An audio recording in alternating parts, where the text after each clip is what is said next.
dia, tudo bem? Vou tentar fazer um vídeo bem rápido, só para dar sequência na minha última conversa aqui. O som ficou muito ruim, mas se esforçar consegue, aumentando um pouquinho o volume e tal. Não é nada de errado, mas eu descobri que vidros fechados, para falar assim, sem microfone, sem nada, dentro do carro, deste carro principalmente, precisamos dos vidros fechados. No período que eu estive na Anhanguera, ele ficou com um som muito ruim, precisou ser aumentado bastante. Bom, continuidade, desde sábado foi confirmada a vitória de Joe Biden, desbancando quem nunca deveria ter entrado, brincado na Casa Branca, Donald Trump.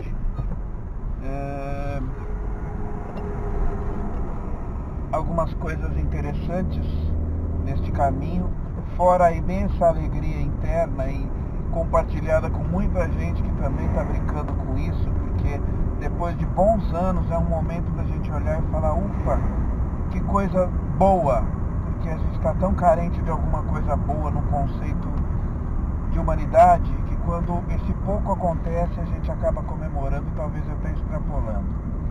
Mas vou falar de bases específicas do que aconteceu para comprovar conceitos e não preconceitos em relação a que lados estão as coisas, quem está de que lado e o que caracteriza isso, que bem ou mal isso significa. É isso que eu quero passar. Vamos lá?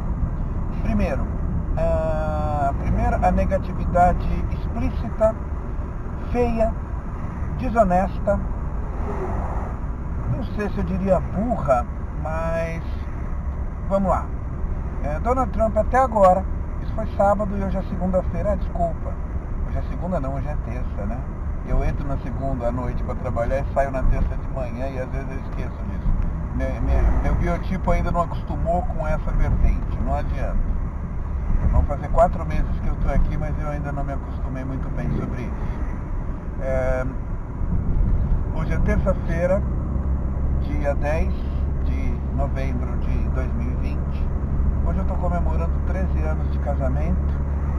Um casamento que só me cresceu, só me tornou uma pessoa absurdamente melhor e que agora, nos últimos 6 anos, me tornou um pai, que é a coisa que mais lisa na minha vida. Vamos lá.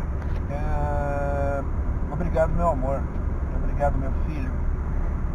Vocês são o meu casamento, vocês são a formação da minha família.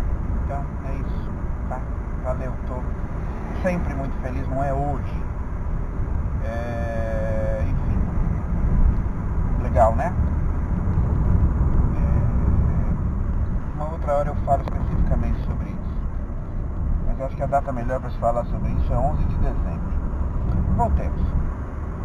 Até agora, Donald Trump e Rudolph Giuliani, seu advogado, são os únicos explícitos a cargos públicos, tá? A sair falando que a eleição foi fraudada e que ele não perdeu e que ele vai entrar na justiça e ele, enfim, é isso. E na prática não é nada disso, já sabemos, já de 10 levantamentos de fake news que já surgiram desde sábado e talvez um pouquinho antes, já todos são facilmente desmascarados. Trata-se realmente de um semeador de notícias falsas, de um guerreiro do bom senso, contra o bom senso, enfim. Não vou julgar a pessoa dele porque não dá para julgar, é medíocre demais.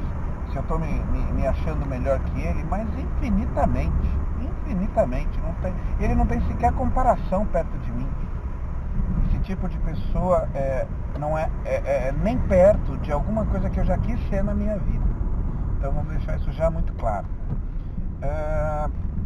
Claro que bostas de lá e bostas de cá já estão espalhando fakes de todos os lados também. Das mais absurdas, do conceito de que ele é o salvador enviado de Deus, é isso. Vocês pensam que é só Bolsonaro? Não, tem gente que é capaz de achar que Donald Trump, um empresário megalomaníaco, trilionário, é capaz de ter algum rompante de bondade. Mas enfim, isso é com vocês. Tem gente que acha que o Bolsonaro pode, então tá tudo bem. E claro, fato em si, a justiça até agora não acatou nenhuma denúncia, nenhum pedido, visto a falta de provas, né? Visto as faltas de qualquer evidência mínima que alguém possa não justificar. Tudo está caindo assim: encontramos cédulas falsas enterradas. A foto é de 2018.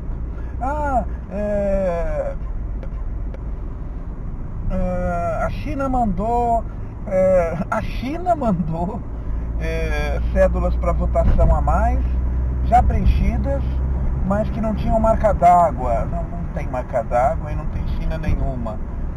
E as fotos e argumentos, as fotos que usam, as imagens que sempre usam, são imagens de outros momentos em outros conceitos. Teve uma imagem, um vídeo que mostraram de uma pessoa colocando cédulas de votação dentro da urna, e a imagem era da Rússia, cara, isso foi falado no mundo inteiro em relação às fraudes que aconteceram. O que foi descoberto foi fácil, imagino que não foi descoberto nas eleições do Putin. Enfim, é assim que estamos. Pela primeira vez, um presidente derrotado não admite, não faz os praxes de protocolos mínimos para dizer para parabenizar o vencedor, para reconhecer a derrota, para se colocar do lado da reconstrução, do lado do bem do povo. É a primeira vez. E é muito típico de alguém que, ao que parece, a gente vendo assim minimamente, parece ser alguém que realmente não está acostumado com não. Quem enriqueceu o conglomerado do Donald Trump foi o pai. Ele continuou de bases já muito bem formadas. Mas eu nem quero, já falei sobre isso, eu não quero entrar em conceito específico do Donald Trump e nem dessa linha obscura que o acompanha, essa linha hipócrita da maior, da marca maior que existe, de pessoas que pregam a moral, bons costumes de família, Deus, e que na verdade são pessoas hipócritas, racistas, separatistas, sexistas, são pervertidos em sua grande maioria. Enfim, eu não vou aqui ficar também exemplificando. Quero fazer um vídeo não muito longo, mas aqui feliz porque finalmente essas pessoas, que são 30%, eu acredito, da população mundial, é um número considerável, sempre muito afins de brigas, sempre se achando livres, leves e soltos para falarem e fazerem o que bem entendem, tomaram uma invertida, como a gente costuma dizer, bastante singular, porque mostrou para elas assim: não, vocês não estão, não é só vocês, não é assim não, cara. Ao que parece, a Justiça dos Estados Unidos não vai fazer nada. Claro que eu ainda tenho assim, desse tamanhinho, de desconfiança, de saber que essas pessoas estão buscando fabricar provas de tudo quanto for forma. Eles não estão preocupados com absolutamente nada que possa ser importante no conceito específico da eleição presidencial, do respeito à vontade popular da maioria e assim por diante. Eita, minha porta está aberta. Agora sim. Aprenda a ver os sinais do painel, viu? E foi um belo tapa na cara dessas pessoas que estão há alguns anos navegando e curtindo a vida, falando assim: não, sabe por que eu faço? Porque eles não fazem nada. Não, eles fizeram. É importante que a gente saiba disso. Do lado de cá, Jair Messias Bolsonaro é o único das 10 maiores economias do mundo que não reconheceu até agora a vitória de Joe Biden e que ainda continua falando, não, a esperança é a última que morre, não, eu estou como presidente. Ou seja, o Brasil, que é famoso por ficar em cima do muro, porque estrategicamente isso é importante, o Brasil é famoso e historicamente competente nos conceitos de mediação, justamente porque ele é muito experiente no conceito de não tomar um partido específico. A diplomacia brasileira é famosa no mundo inteiro. Grandes diplomatas brasileiros já tiveram altos cargos nas organizações mundiais pré-estabelecidas, OEA, ONU e assim por diante. O último foi Sérgio Vieira de Mello, mas há muitos aí bem reconhecidos internacionalmente. E de repente o Brasil, não é uma coincidência, passa a não ser, com Ernesto Araújo, de ministro das Relações Exteriores, e com Ricardo Salles, de ministro do Meio Ambiente, a gente realmente não tem muito a estar oferecendo para o mundo em relação a qualquer relação internacional. É uma anti-relação falada no mundo inteiro. Também, e muito mais importante do que lá, porque pouco importa, Biden está muito longe de ser um santo, mas a linha que volta a falar sobre assuntos importantes como meio ambiente, igualdade social, humanidade, identificação e caracterização específica por diferenças, ela voltou a governar. Ela vai voltar a governar em 20 de janeiro lá. E isso, para cá, é um belo de um recado. Do nada, de repente, Bolsonaro resolveu ajudar os candidatos a prefeito nessa eleição. Agora, ele tem que tomar um pouquinho de cuidado, do jeito que é troncho, de que ele pode estar fazendo propaganda no momento em que não pode se fazer propaganda. Porque na última semana não tem campanha. Para que esses daqui, os bolsonaristas que sempre tiveram apoiados no Trump me ajuda, estamos com os Estados Unidos, estamos com a maior economia do mundo, e cara, não é mais, né? E aí? Vai conversar com os caras? Quanto mais vocês chamam eles de comunistas, de defensores dos chineses, melhor é para eles. Eles vão perder concorrência em algumas coisas que o Brasil compete diretamente com os Estados Unidos. Mas enfim, é importante pra cacete esse momento.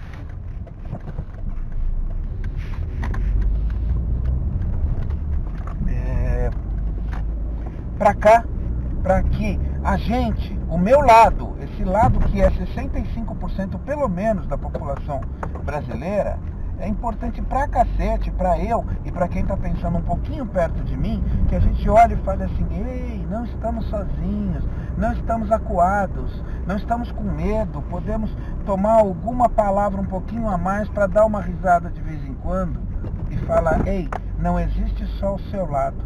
E o que acontece é isso, esses caras estão desacostumados a terem que conquistar alguma coisa. O que eles fizeram já foi, agora eles seguram tudo na força, no grito mais forte. Só que ainda temos democracia. Aqui eu ainda duvido um pouco, mas lá não se fere aquela instituição daquele tamanho com facilidade.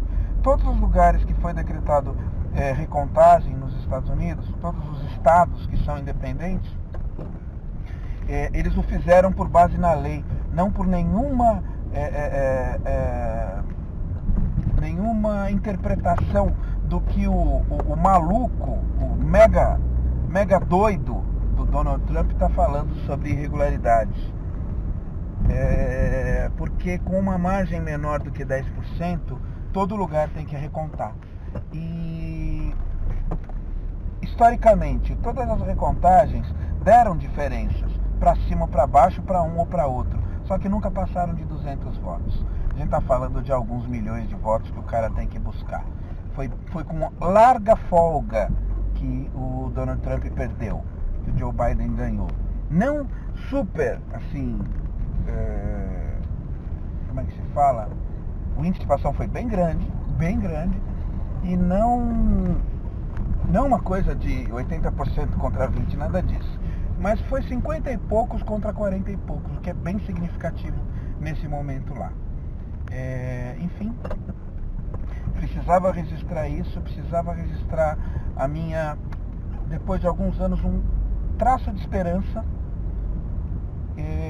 Espero que ele não pare pelos Estados Unidos. Jair Bolsonaro está tendo que olhar que Argentina, Uruguai... o presidente uruguaio é de direita, tá? Não quis o apoio do Bolsonaro na campanha.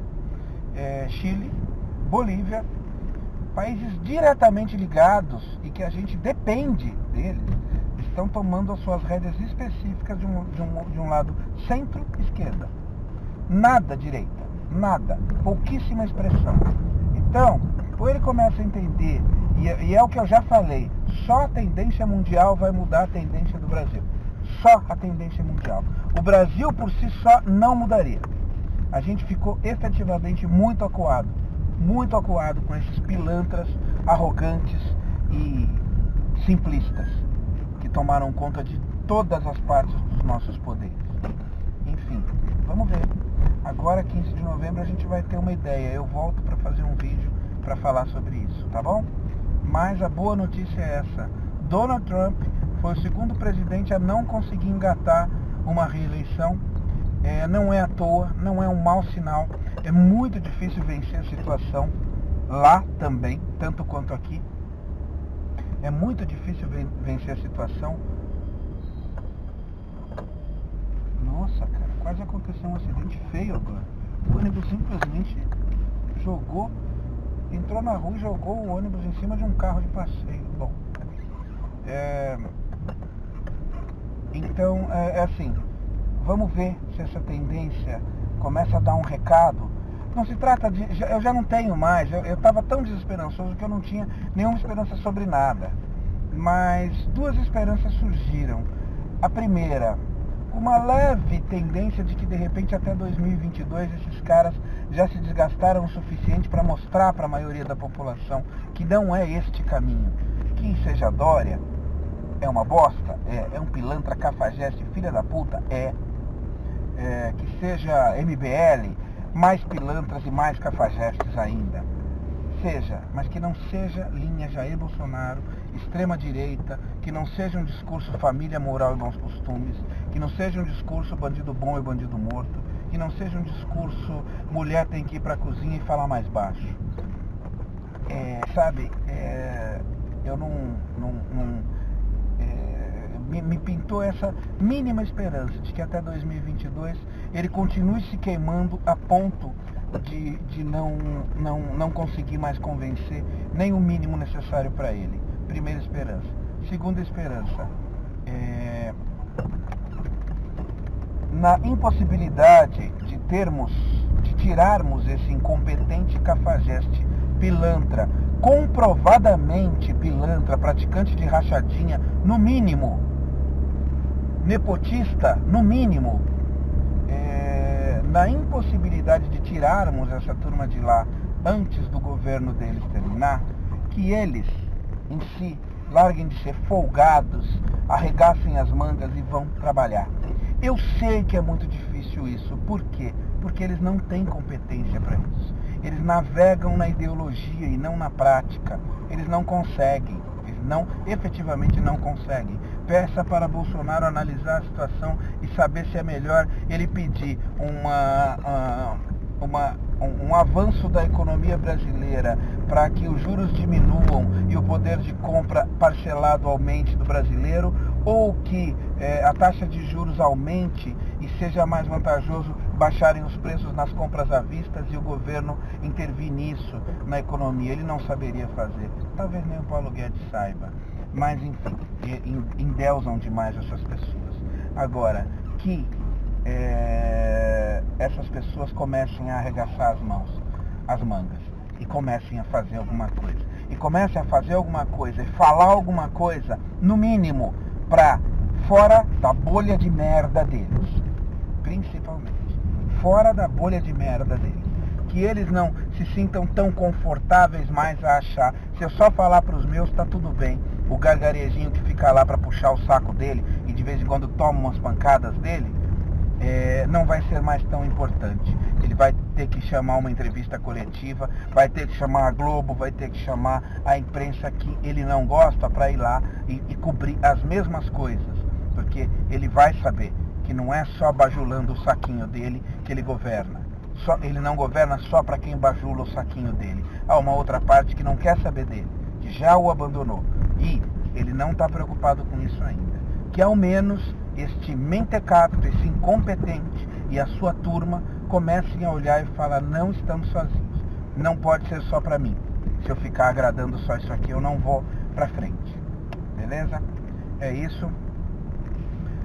Pode ser mínima, pode ser até utópica a minha esperança. Mas é alguma. Há tanto tempo eu estava sem, né? Beijo do gordo. Até mais. Tchau, tchau.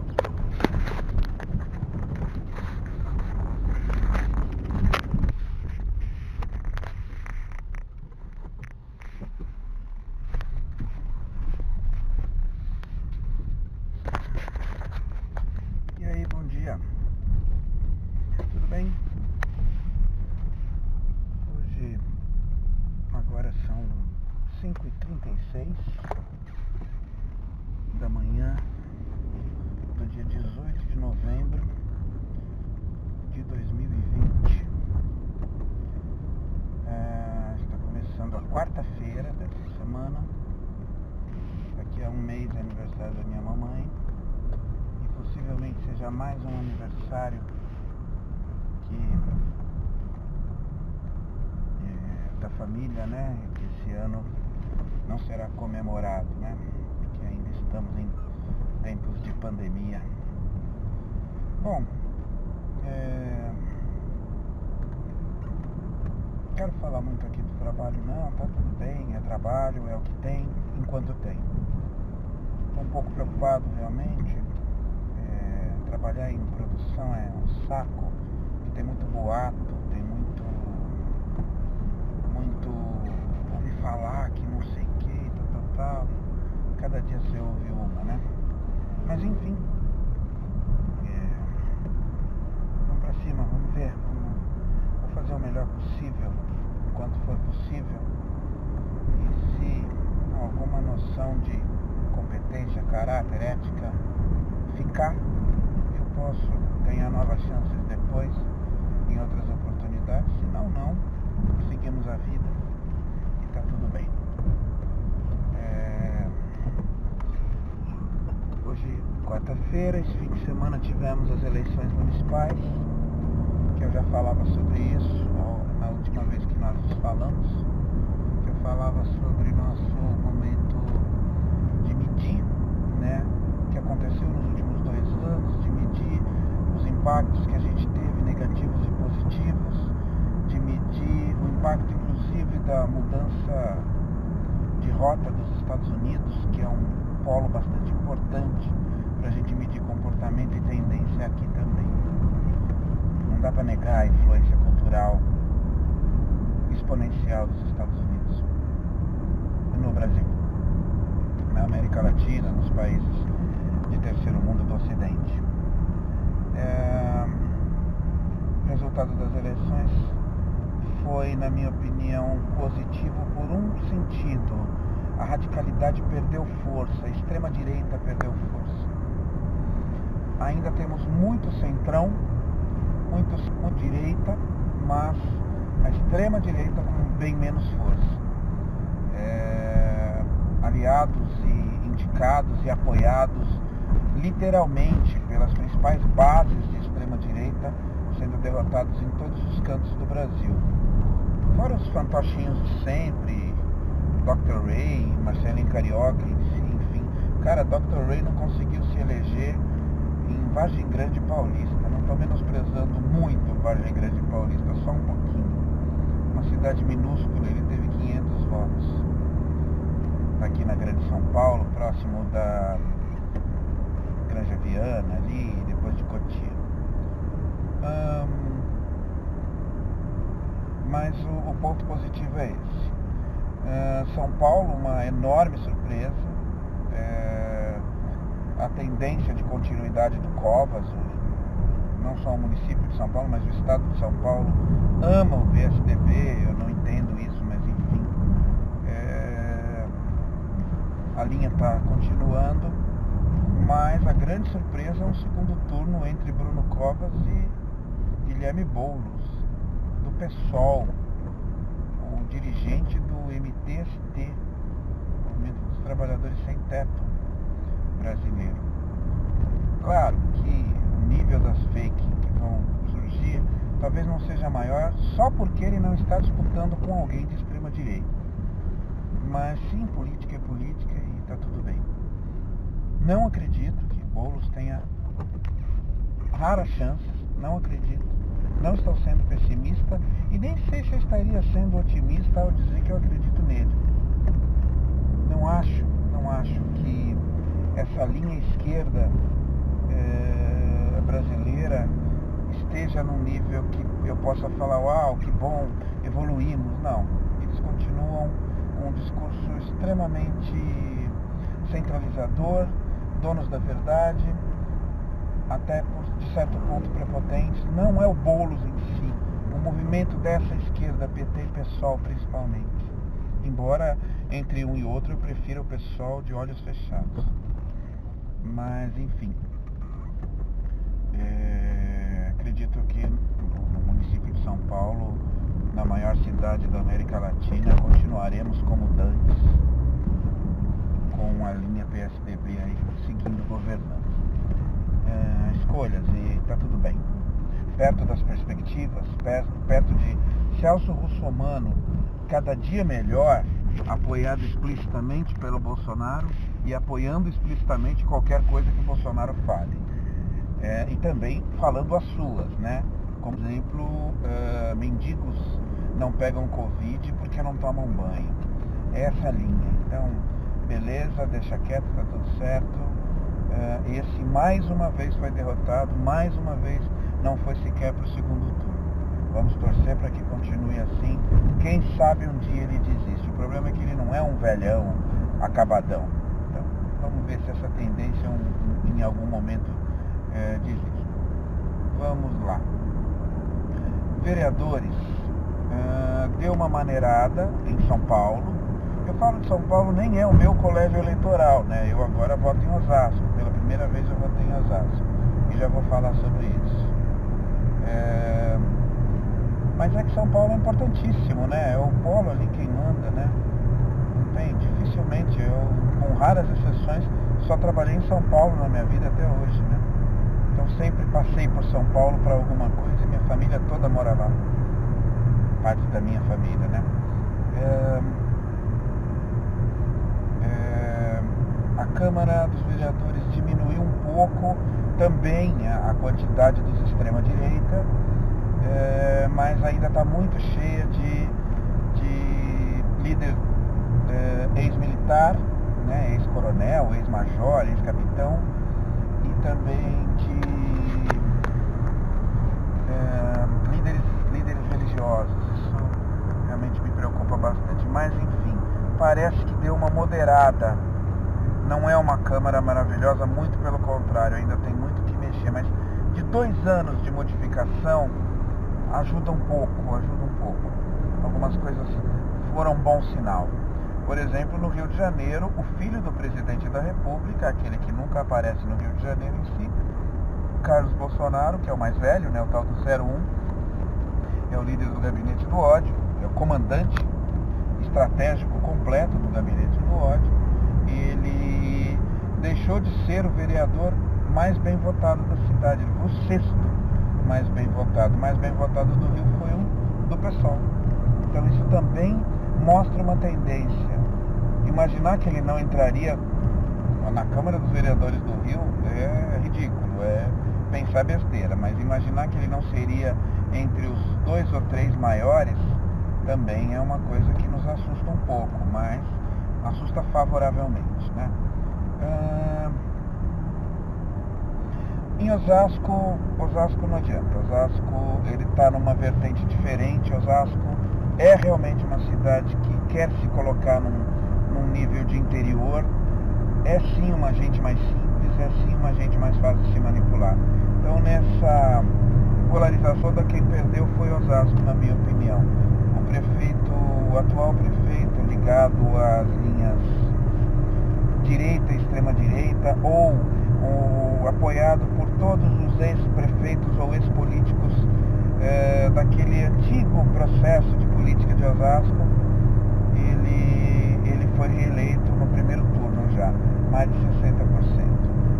E a Câmara dos Vereadores tem um do PSOL e um do PT. O resto é de direita e centro, direita e centro. Nada mais à esquerda. Isso é muito ruim. Eu votei no PSOL, votei 50-50, sem sequer conhecer a candidata do PSOL, mas depois fiquei sabendo que é uma professora, é uma líder estudantil e está tudo bem para mim.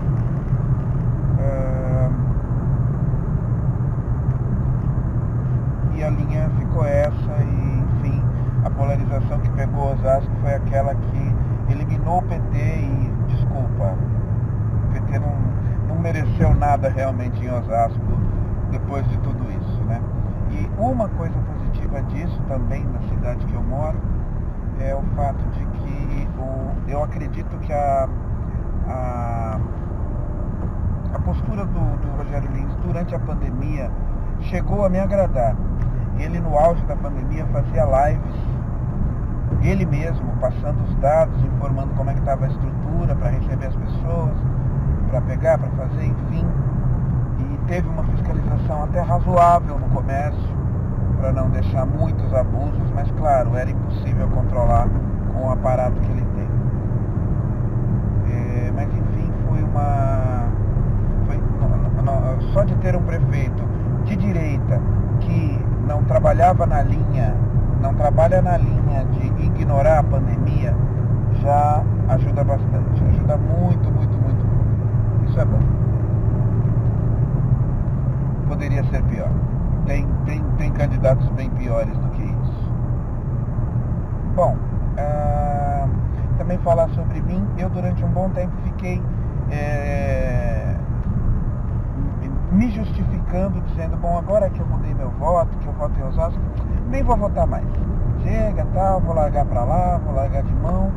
Mas, na última semana me veio, até graças a essas minhas fontes informativas, o Meteoro.com e alguns outros canais de pessoas de bem e decentes, que eu costumo assistir, e quando eu preciso até me orientar também, por que não? Eu decidi por votar sim, por participar sim, porque não votar significaria contra tudo que eu tento passar aqui, inclusive, de ser melhor, de melhorar, de aprender com os erros, porque uma coisa, nessa última semana mesmo, antes da eleição, nessas últimas semanas eu vi 2 ou 3 boas entrevistas em alguns canais que eu curto, das pessoas que eu gostei das pessoas falando, e elas falando sempre no mesmo sentido. A gente está assim porque as pessoas criaram aversão à política. Justamente por as pessoas não se interessarem pela política, é que qualquer absurdo passa. Isso explica Bolsonaro, isso explica Russomano, isso explica muita tiririca. Então está na hora de participar e não de abandonar. E foi por isso que eu resolvi, simbolicamente, sabendo da pouca eficácia, do pouco direcionamento que o meu voto significaria, resolvi votar para também me reeducar e entender que é isso. Não basta isso, eu vou mudar alguns conceitos também, de parar de discutir, de falar não, de vez em quando vai caber entrar para falar para as pessoas sobre política, vai caber entrar para colocar uma visão ética, uma visão justa, uma visão correta, quando for possível fazer isso, e quem sabe tentar ajudar a mudar a cabeça das pessoas. Não quero virar um discursador, um chato de esquerda, nem nada disso, mas quero tentar, sempre que possível, falar, mostrar esse absurdo em que vivemos e por que a gente está assim. Eu acho que eu até levo certo jeito para isso. Eu ensaio isso de vez em quando, eu preciso só continuar evoluindo nisso. Bom, é isso, tá? As novidades são essas, de resto o Cauêzinho tá bem, tá ótimo, tá terminando o ano letivo dele, daqui a 1 ou 2 semanas no máximo devem acabar as aulas dele, parece que em 30 de novembro acabam as aulas. Cláudia tá bem, tá indo do jeito que dá, tá fazendo o trabalhinho dela, os bolos, os decorativos, os de aniversário, os caseiros, fazendo os pães, algumas pessoas ainda muito queridas e carinhosas nos ajudando. E é isso. De mim, é o que eu falei. Hoje especificamente eu tô bastante inseguro, com algum medo. Mas eu acho que é um medo inútil porque não vai me fazer levar a nada. Vou tentar até não falar sobre isso em casa, para não deixar a Glaucia, que é assim, só explicando aqui, eu ouvi uma pessoa hoje falar na minha sala que há boatos de que o terceiro turno vai ser extinto no galpão que eu trabalho, no CD, né, no centro de distribuição que eu trabalho. E isso me assustou um pouco. Mas se isso acontecer vai ser em janeiro, então não tem muito o que fazer. E é isso. Vamos trabalhar. E é isso que eu quero. Trabalhar muito bem, o melhor que eu puder, para que numa situação dessas, de que eu seja desalocado, que a agência me olhe com carinho para tentar me realocar em outro lugar, de alguma outra forma. É isso que eu quero, que eu preciso e que eu vou me esforçar para fazer. Reclamar é depois, chorar é depois. Eu agora não terei mais a questão do Uber para me socorrer se eu precisar. O lado bom é que esse carro aqui, se eu precisar deixar ele com a minha mãe, tá tudo tranquilo. Só que pelo lado do carro, o carro dela em dezembro é o último mês que eu poderia usar como Uber para trabalhar. Não queria, espero que não. Na pior das hipóteses, onde eu estou é RH, é uma coisa que eu sei fazer e que eu consigo resolver bastante coisa e que eu levo uma remuneração melhor e mais segura para casa. Mas não adianta sofrer por antecipação, é só ficar esperto e não fazer besteira. O que eu preciso só fazer é diminuir gasto, segurar a bronca e guardar um pouco para me precaver um pouquinho mais e sofrer menos em qualquer situação, certo? Bom, eu agora vou dar isso aí geral, e hoje eu tive uma ideia, hoje que eu acabei finalmente um livro maravilhoso, um livro grande, que eu até vou ter que precisar voltar a ler em algum momento e talvez no futuro vocês vejam mais vídeos melhor explicados talvez do que esse que eu vou tentar fazer agora. Não é um vídeo, eu quero falar, em alguns vídeos meus eu quero falar sobre algumas coisas que me impressionaram bastante, me fizeram crescer muitíssimo nesse livro. O livro é Sapiens, uma breve história da humanidade. Para grata surpresa minha, o autor dele se eu não me engano, ele é um professor, doutor, que eu não sei falar o nome, mas sei que ele é conhecido como professor Harari, né? E que ele é um antropólogo extremamente capaz e que nos traz esse tipo de conversa, e ficou famoso. E a grata surpresa é eu ter visto citações desse livro em sites, em blogs, em vlogs, em vídeos de pessoas que eu admiro muito, que eu sigo. Então isso também me ajuda eu já comecei a ler ele há muito tempo, demorei bastante para ler. Então é isso que eu queria fazer. Minha ideia é a seguinte: falar Sapiens em etapas. E eu separei hoje, uma forma meio rude até, em 3 partes, mas que eu posso desenvolver isso mais para frente com outros detalhes. Então eu pus as 3 partes que eu coloquei, eu vou tentar falar sobre a primeira hoje. A primeira hoje, talvez eu fale até sobre a segunda, comece a falar sobre a segunda. É que ele começa fazendo um estudo fisiológico e antropológico mesmo, sobre a evolução da espécie Homo, que é originária de algumas espécies específicas de primatas. E a gente tem uma ideia, a primeira desmistificação que ele nos dá nesse livro, é do conceito de que não é aquela linhazinha de evolução de de um macaquinho andando curvado, muito peludo, depois um macaco maior já ficando mais ereto, ainda muito peludo, e depois ele vai ficando mais ereto, e até que ele vira o homem com poucos pelos, que é o homem moderno, né, de hoje. Então ele explica isso muito bem, que em linhas gerais os primatas se desenvolveram de formas diferentes em vários ambientes. Claro que há uma origem específica da espécie Homo, que ali aí você vai ter algumas espécies dela, sendo que as duas últimas, aí tentando deixar mais claro isso, são o Homo neanderthalis, ou o homem de Neandertal, e o Homo sapiens,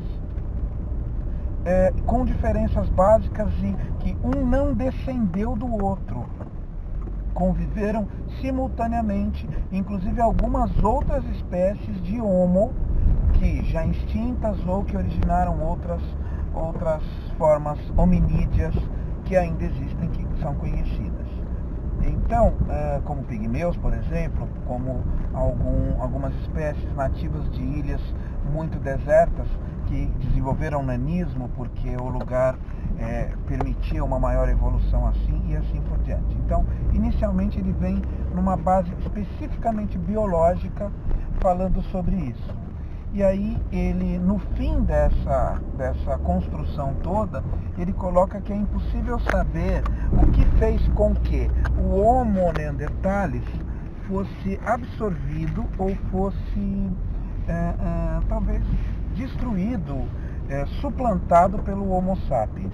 Por que ele coloca isso? Porque, ao que se entende, o Homo neanderthalis ele era mais capaz, mais versátil do que o Homo sapiens.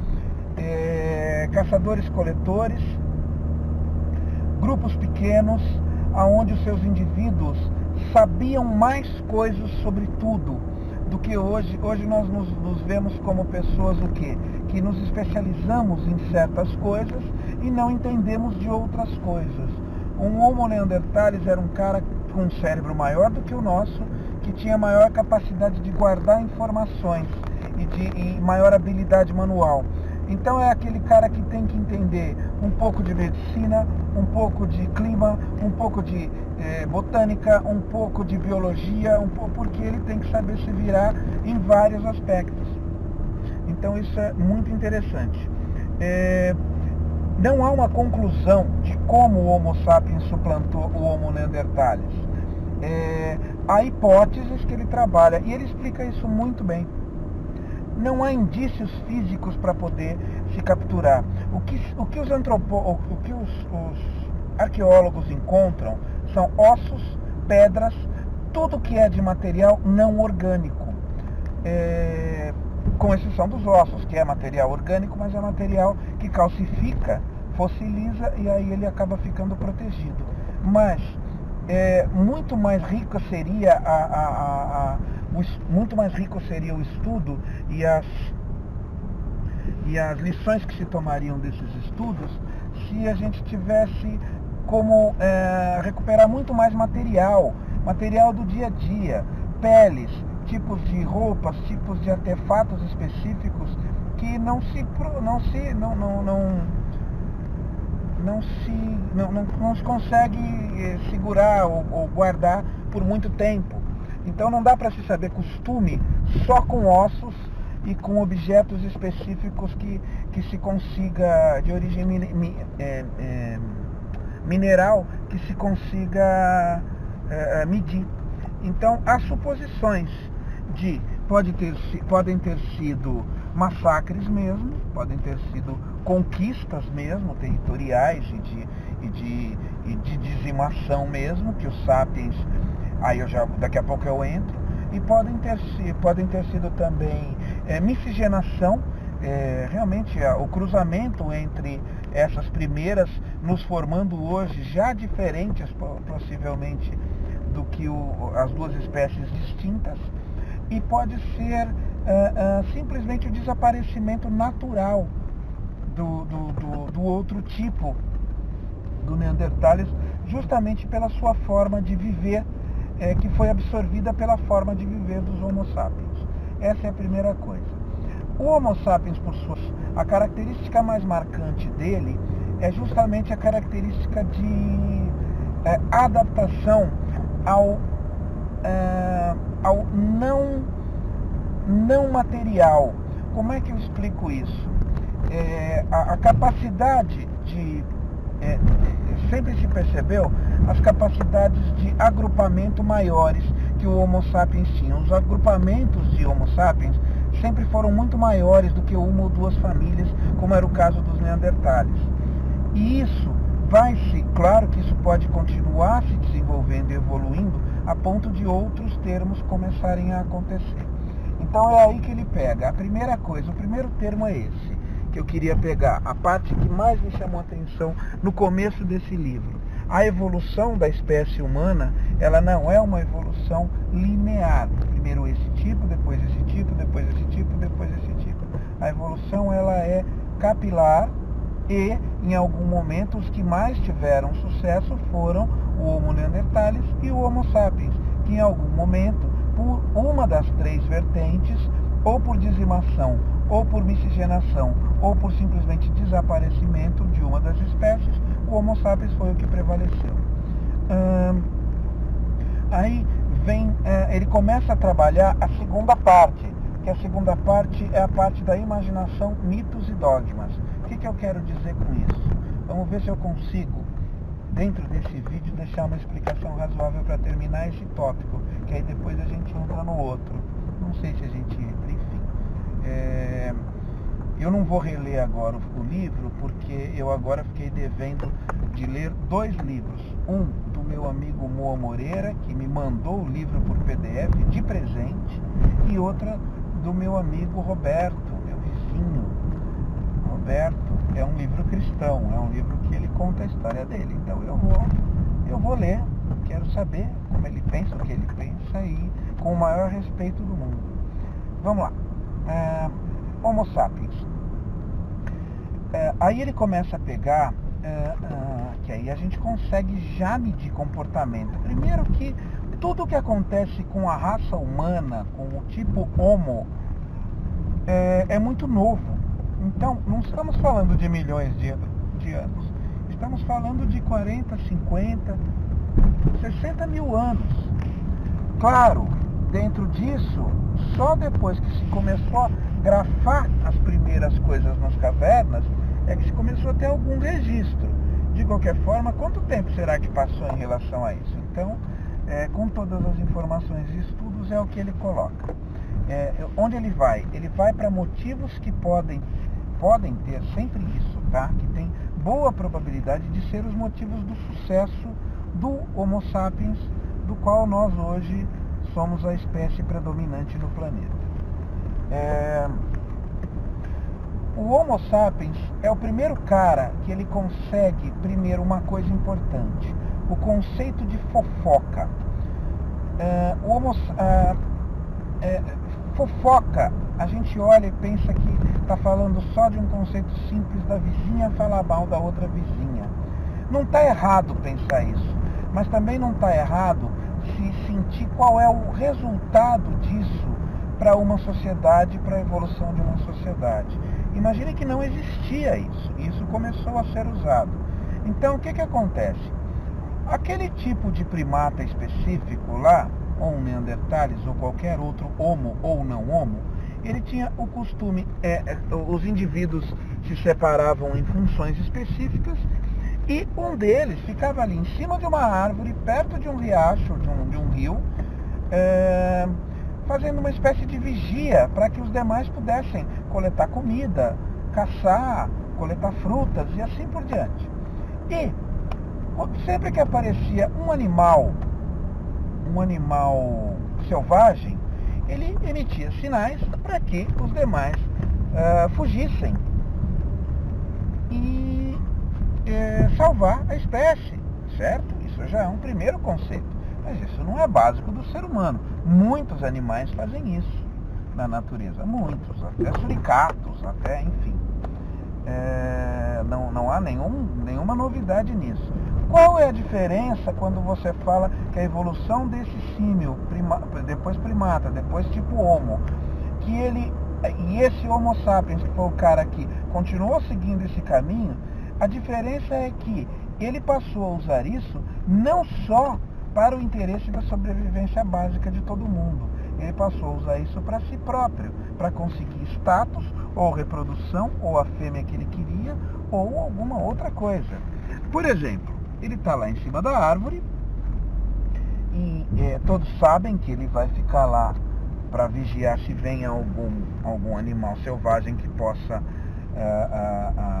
oferecer perigo à tribo, ao grupo, e não tem animal nenhum selvagem, só que tem a fêmea que ele quer. E quem está se aproximando da fêmea que ele quer é um concorrente dele, que ele não quer, ele quer a posição do cara. Então ele emite o sinal de que há um animal selvagem e que assusta esse concorrente dele, e ele tem mais chances, ou outras chances, de poder conquistar a fêmea, que vai gerar a descendência melhor para ele. Isso é um dos conceitos. Isso que eu falei é fofoca. É usar uma informação, enganar os outros e indiretamente se beneficiar disso. Porque o conceito de fofoca não é só o fato de falar mal de alguém. É usar a informação em seu favor ou para prejudicar alguém. Isso é fofoca. E o primeiro cara que fez isso foi um Homo sapiens. Isso é muito legal, porque isso dá alguns conceitos básicos. Outras características específicas. Acreditar em mitos ou dogmas. Todo animal, ele é básico e claro. O instinto dele fala para ele não ir ali porque ele pode morrer, ou ir para cá porque ele tem mais chance de sobreviver. Simples assim. Ele só vai se unir a grupos, a indivíduos da própria família ou do grupo muito próximo dele para um objetivo específico de sobrevivência. Não mais do que isso. O que acontece com o Homo sapiens? Na crença de um mito, ele vai se unir a qualquer estranho, a um estranho que ele nunca viu. Nenhuma ordem de animal no planeta, nem de macacos, nem de macacos, primatas, símios, homo, nenhum é capaz de fazer isso. E qual que é o conceito disso? Vamos lá. Se você está aqui só para sobrevivência, só para ir correr atrás do basicão do dia a dia, ok. Você não precisa muito mais. Você não precisa acreditar no Deus Sol ou no Poseidon que vive dentro do mar e forma as tempestades. Mas quando você consegue incutir na cabeça de mais de um indivíduo, e à medida, isso é importante, à medida em que os grupos aumentam o número de indivíduos, tá? Lembra que o Homo sapiens, ele é um que tem a característica de ter grupos bem maiores de indivíduos. Então, a crença num fato ou num conceito abstrato, imaginativo, mitológico ou dogmático, ela faz com que você não precise conhecer o cara do teu lado. Como é que você manda os caras para a guerra? Eles nunca se viram. Até nações diferentes são aliadas. Os Estados Unidos foram aliados aos russos na Segunda Guerra Mundial, não é? Provavelmente em alguns frontes eles podem ter lutado juntinhos um com o outro. Só que um não entendia bilhufas do que o outro estava falando. O objetivo principal era outra coisa. Era um mito que era o objetivo principal? Não era um mito específico o Hitler. Mas o mito específico era a ideia da liberdade, a ideia de livrar o mundo do mal, e assim por diante. Ou seja, o conceito continua sendo mitológico e dogmático. Exemplos mais práticos. O homem acredita no dinheiro. Se você pegar aqui uma nota de R$200, o material que ela foi feito não vale R$200. Não vale o que equivale a comprar o que R$200 compra. Mas todos olham aquela nota, ela tem um lastro, uma certificação de uma autoridade. Então todo mundo sabe que aquilo é dinheiro que serve para comprar coisas. Mas ter dinheiro na mão de um macaco Ele não vai comer o dinheiro. E ele não vai fazer nada com o dinheiro. Ele vai amassar o dinheiro, provavelmente jogar cocô no dinheiro e jogar o dinheiro em você de volta. Entendeu? Todos acreditam numa mesma coisa. Por mais absurdo que para nós olhemos e falemos, nossa, mas não dá para acreditar no dinheiro? Não é, eu estou querendo dizer que o dinheiro também é uma ideia em que todos acreditam. Quer ver outra coisa que todos acreditam? A lei específica. A lei específica, ok, é um conjunto de costumes, normas específicas que protegem mais a sociedade como um todo e os indivíduos, né? Depois de tanto tempo de evolução. Sim, mas não há nenhuma lógica nisso. Por que a lei na Arábia Saudita permite que a mulher adúltera seja apedrejada? E aqui no Ocidente a gente olha com horror a isso. Ou seja, lá não é lei? Lá é lei também. E eles acreditam naquela. Então toda a sua sociedade acredita naquilo e pratica aquilo. Mas, se todo mundo olhar e falar, não, isso aqui não tem cabimento. Não tem. Aparece amanhã uma lei que o governo decreta que todo homem tem que andar sem calça, vai acontecer um problema. Entendeu? Então o que eu estou falando é isso. Claro que tem que existir alguma coerência que faça sentido, mas não deixa de ser uma ideia. Isso sem falar do próprio conceito específico de religião. Religião é um conceito específico bastante forte, bastante convincente e muito prático. Você consegue controlar uma porção de gente no mundo inteiro com um conceito religioso específico. Está aí o cristianismo, está aí o islamismo, está aí o budismo. São conceitos dogmáticos e são ideias que as pessoas precisam acreditar nelas para poder todo mundo fazer a mesma coisa. Quanto se usou de que Deus está do nosso lado para se usar dentro de guerras mesmo, dentro de conflitos específicos, não é? Então, isso deu a diferença para criar o caldo correto para esse sucesso genético. E aí eu entro no outro processo. Você entendeu que todo esse conceito de dogma, de acreditar no imaginário, criar um imaginário em que todos acreditam. E aí você consegue navegar numa linha bem menos tortuosa para que haja maior entendimento e maior sucesso genético. O que é sucesso genético? É procriação, é multiplicação das espécies. E aí eu entro num outro conceito, uma outra coisa que me chamou muito a atenção nesse livro. Que, primeiro, o conceito de sucesso genético, maior multiplicação, dominação de todos os recursos do planeta que o homem alcançou, não necessariamente deu a ele o maior bem-estar que ele pensava. Deu um enorme bem-estar a uma quantidade ínfima de pessoas em comparação com a enorme quantidade de pessoas que não têm este conforto, este bem-estar que se pudesse se supor porque somos o animal dominante do planeta. Não, ao contrário. Deu muito mais sofrimento a muita gente que nem tinha sofrimento. As sociedades do Neandertal para o Homo sapiens, tanto faz um ou outro, nesse fim de um e começo de outro, eram sociedades caçadores-coletores. Eram aqueles que, por seu vasto conhecimento da natureza, eles podiam ocupar um lugar, usar esses recursos da melhor forma, ou da forma que eles sabiam, da melhor forma que eles eram capazes, e depois se mudarem para outro lugar. Com uma população menor, você tinha muita chance de ter sucesso durante gerações e gerações, milênios, fazendo isso, durante um período específico, estações do ano. Vai entrar o inverno nesse lugar, a gente tem que preparar as coisas que daqui a 3 meses a gente sai daqui e vai para um outro lugar, que é a época das chuvas e é melhor para plantio e assim por diante. Plantio caseiro, plantio doméstico, certo? Beleza. Acredita-se, por um conceito básico de lógica, é isso que ele coloca, que o Harari coloca no livro, que essas sociedades eram muito mais felizes, trabalhavam muito menos, tinham qualidade de vida muito melhor do que pouco tempo depois se transformou. Eu explico. Um caçador-coletor era um cara que ele acordava cedo, ele saía para caçar, para conseguir o alimento para o dia, Antes do almoço ele voltava com esse alimento, um grupo, e depois disso ele tinha tempo para literalmente se divertir, contar histórias, passar seus conhecimentos até culturais para as próximas gerações, ensinar a fazer uma arma, fazer um artigo de caça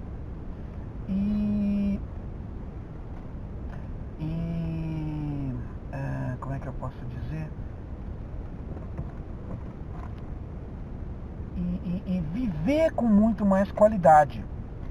Com os seus conhecimentos em relação à medicina básica, à biologia local, à botânica, ele conseguia realmente uma qualidade muito melhor, justamente porque eram grupos pequenos e eles conseguiam fazer isso.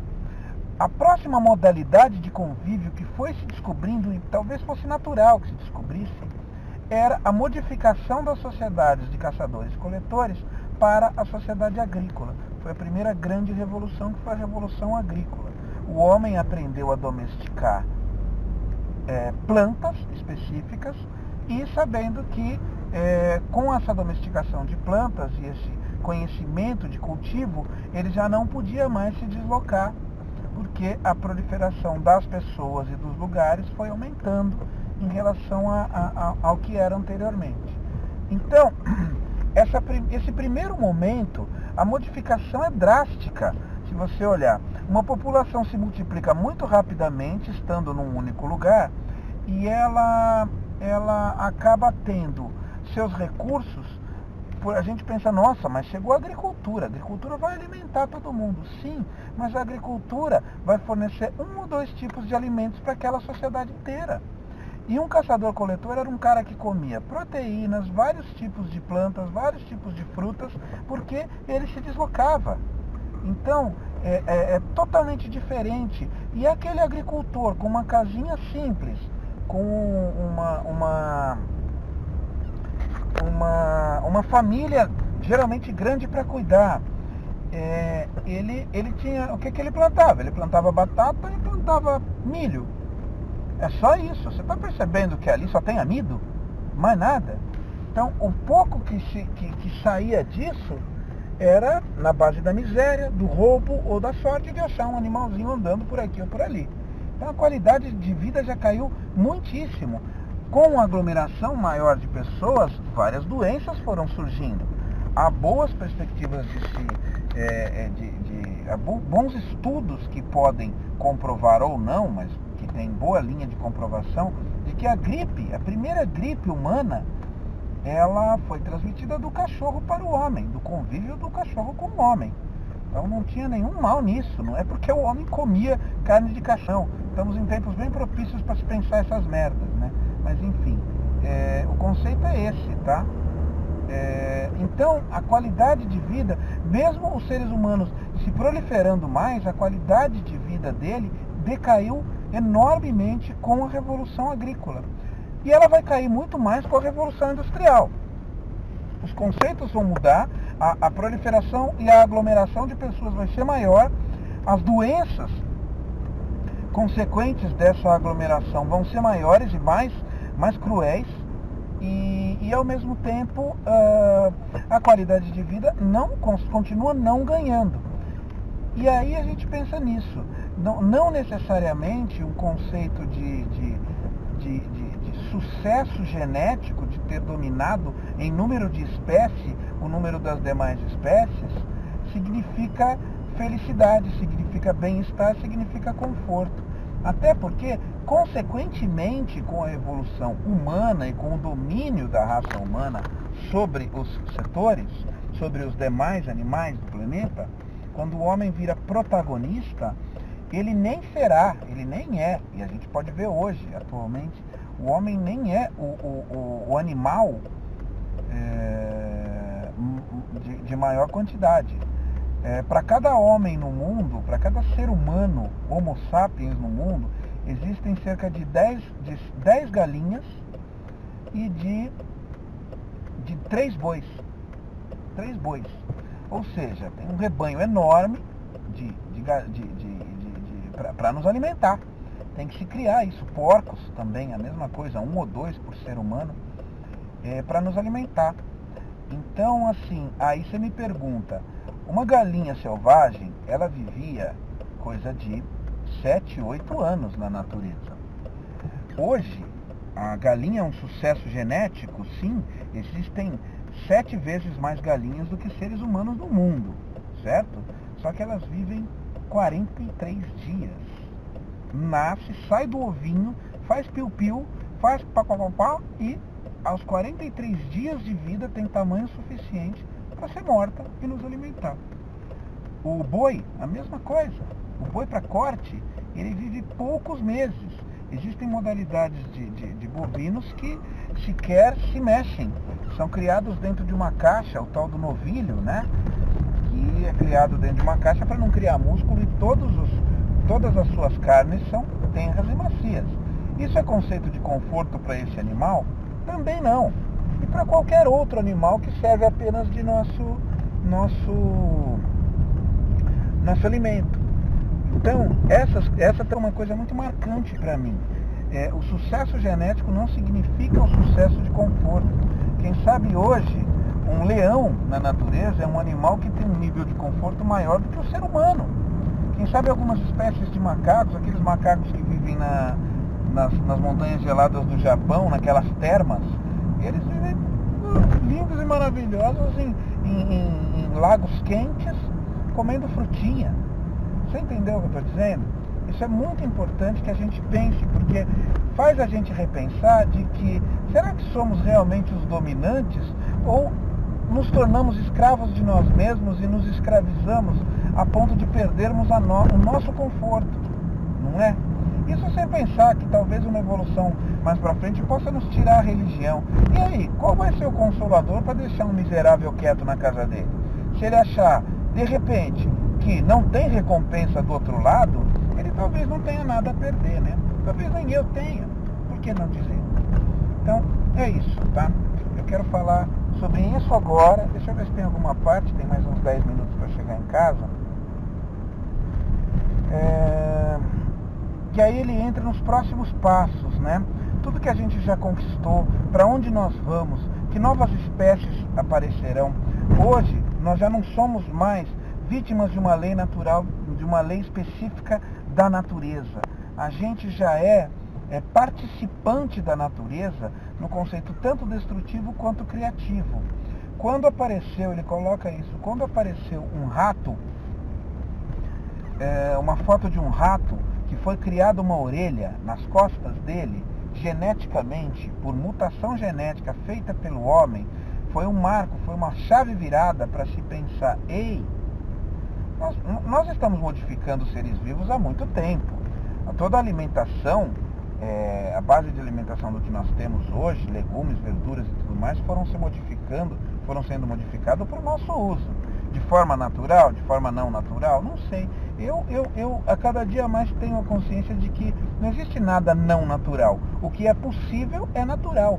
O que a lei da física da natureza permite é natural. Não existe isso de que há conceitos básicos de natural, normal e não normal. Se é possível fazer, é natural, porque a natureza permite que se faça. Pronto, acabou. E o que é a natureza? É o físico que nos rodeia. São as leis físicas que nos rodeiam. Não existe nada mais. Você pode falar, é não natural um homem voar. É não natural o homem, por si próprio, sem nenhum equipamento, voar. Mas o homem voa há muito tempo, com seus aviões, helicópteros, asa deltas e tudo mais. Então, é isso que eu estou falando. Esse livro, ele me causou impacto porque me tirou alguns argumentos simples e básicos iniciais. Então, a próxima evolução do ser humano pode não ser uma evolução cujo tempo natural pode trazer. Pode já ser uma evolução causada pelo próprio homem. Pode ser uma evolução para um conceito de biomecânica. Seres humanos híbridos com membros biônicos, como já existem. Seres humanos com implantada alguma substância específica, alguma enzima específica que os torna mais inteligentes, que ativa mais a memória, que os torna mais competentes em habilidades específicas? Não sei. Vou dar um exemplo básico, isso não estava no livro, mas é coisa que eu vou juntando no dia a dia. Hoje eu estava assistindo um negócio que me fez pensar ontem. Antes de sair de casa eu vejo lá meus programas de carros, né? Aí numa dessas oficinas de reforma os caras estavam reformando um Corvette 62, simplesmente. E aí o cara fala assim que eles vão ter que criar um espaço ali para colocar isso aqui, aquilo ali e o equipamento tal no carro. Aí o outro fala assim, também temos que pensar que a gente não pode diminuir o tamanho do carro. Ao contrário, a gente tem que ampliar os lugares para os dois passageiros irem. Porque em 62 as pessoas eram menores do que as pessoas de hoje em dia. E, cara, isso é um fato. Não é que em 62 as pessoas eram menores. As gerações vão aumentando de tamanho. Pode ser por culpa nossa, pode ser por modificação genética, desde as primeiras modificações genéticas até as de hoje feitas em laboratório, não sei, por alimento transgênico, soja e tudo mais, qual que é o impacto disso na nossa vida? O que é certo é que eu sou maior do que a minha mãe e o meu pai, embora eu seja um cara baixinho, mas os filhos do meu irmão mais velho é mais alto do que eu, pouca coisa, 4, 5 centímetros, mas os filhos dele já são maiores do que ele. Um tem 21 e a outra tem 15, e ela já está do tamanho dele. Todos maiores do que eu. Então, é fato, os filhos são maiores que os pais. Dificilmente. Hoje em dia é muito mais raro você ter um filho do tamanho tão baixinho quanto o pai, alguma coisa assim. É muito mais raro. Então, o que acontece? Possivelmente o Cauê seja um cara maior do que eu. Até bem mais, né? Porque ele se alimenta muito melhor do que eu me alimentava. Isso dá uma perspectiva maior para ele. Mas, voltando para cá, é isso. Os próximos passos serão, talvez, não só por um conceito de evolução natural, no que a gente acredita ser evolução natural, como a evolução das espécies e tudo mais, como um animal se transforma em outro com o decorrer das miscigenações e das necessidades, isso é uma coisa. Agora, o homem é capaz de modificar, adiantar muito mais isso aí, ou modificar a nossa espécie através da sua própria ação, nos transformando em deuses e assim por diante. Porque é capaz. Quanto vai demorar para se clonar seres humanos? Quanto vai demorar para se clonar seres humanos à base do que você queira? Eu quero um filho que seja loiro, de olhos azuis, que ele tenha na idade adulta 1,92 m, eu quero que ele tenha propensão à criação de músculos, eu quero que ele tenha cabelos encaracolados e assim por diante. A encomenda será feita, se é que já não é feita, não é verdade? Já ouvimos falar disso, estamos em 2020. Talvez eu aqui, morador da pequena e pacata cidade de Osasco, não tenha visto, mas isso já possa estar sendo praticado. Então o que eu coloco é isso, tá? Esse livro me ajudou muito, eu recomendo muito, ele é atemporal, ele foi terminado em 2015, já há 5 anos atrás, e já está defasado em algumas coisas que ele olha e fala, quem sabe nós não vamos fazer, e a gente já viu que já foi feito. Então, um enorme aprendizado para eu também me respeitar muita coisa, entender algumas outras e também desmistificar algumas outras coisas. Adorei o livro. O Mo até já me falou, outro dia eu estava falando sobre esse livro, ele falou para mim que tem uma coletânea de ensaios que ele fez durante a pandemia. Esse professor, o Harari, inclusive o Meteoro fez uma matériazinha sobre ele esses dias. Vai muito bem, é muito gratificante, é muito estimulante para o nosso intelectual ler esse livro, Sapiens, uma breve história da humanidade. São 450 páginas, nenhuma delas perdida. Tem muito mais coisas ali que eu vou lembrando, eu vou colocar em pedaços para poder marcar e gravar aqui, tá? Desculpem a longevidade do filme hoje. Já estou quase chegando em casa, isso é sinal que eu demorei pelo menos 1 hora aqui falando. Mas eu queria registrar de uma forma melhor. Eu já falei em alguns momentos sobre esse livro, porque faz bastante tempo que eu leio ele.